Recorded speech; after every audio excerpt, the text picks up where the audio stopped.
Σήμερα θα σας δείξουμε τη συνταγή με τα κολοκυθάκια, το υπέροχο στο σχήμα και αυτή. Ξεκινάμε λοιπόν τη συνταγή μας. Τα κολοκυθάκια θα είναι κομμένα σε μισό εκατοστό, το οποίο εμείς θα το ψήσουμε στην φωστιέρα, γκριλιέρα. Στην γκριλιέρα μας λοιπόν.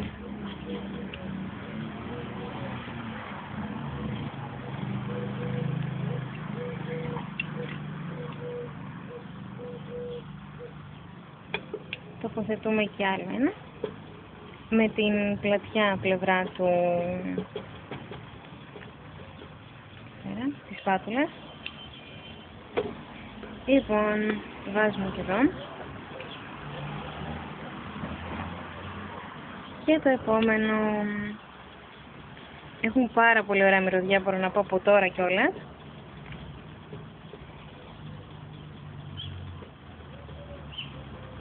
Λοιπόν, τώρα κοιτάμε λίγο από κάτω. Να δούμε, να ελέγξουμε. Ωραία, ήδη έχουν πάρει πάρα πολύ ωραίο σχήμα. Και τα βάζουμε 90 μοιρών γωνία. Θα δούμε και το άλλο. Ένα λεπτάκι. Πολύ ωραία. Και πάμε και στα υπόλοιπα μέχρι να μας γίνουν και να τα ξαναγυρίσουμε. Ένα λεπτάκι. Πάρα πολύ ωραία. Αυτό θέλει λίγο ακόμα να στήσουμε.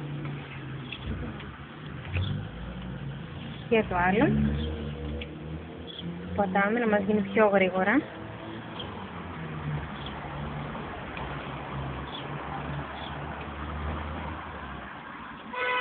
Μέχρι λοιπόν να το φτιάξουμε, πάνω από το κολοκυθάκι μπορούμε να ρίξουμε λίγο λάδι με ξύδι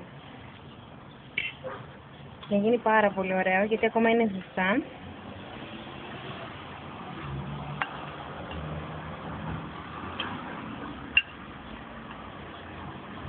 Ωραία. Γυρίσουμε πάνω. Ωραία, πολύ ωραία. Και αυτό, για να δούμε. Ωραία και αυτό. Εδώ.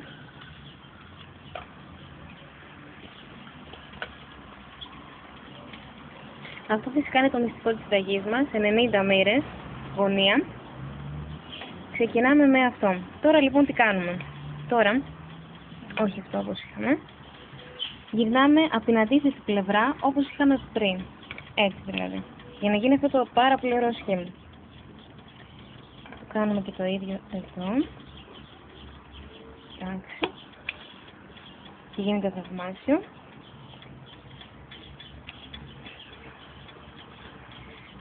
Αυτό για να δούμε.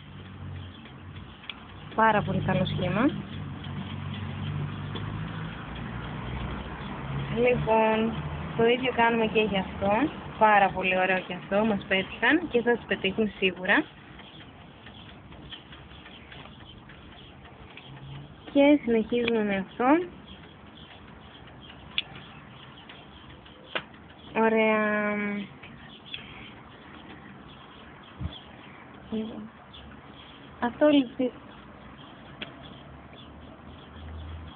Αυτό λοιπόν είναι το μυστικό μας. Έχουμε καλή ψυχή και σε εσάς καλά ψησίματα και φυσικά καλή σας όρεξη με τα πανέμορφα κολοκυθάκια και να πείσετε και στη γεύση.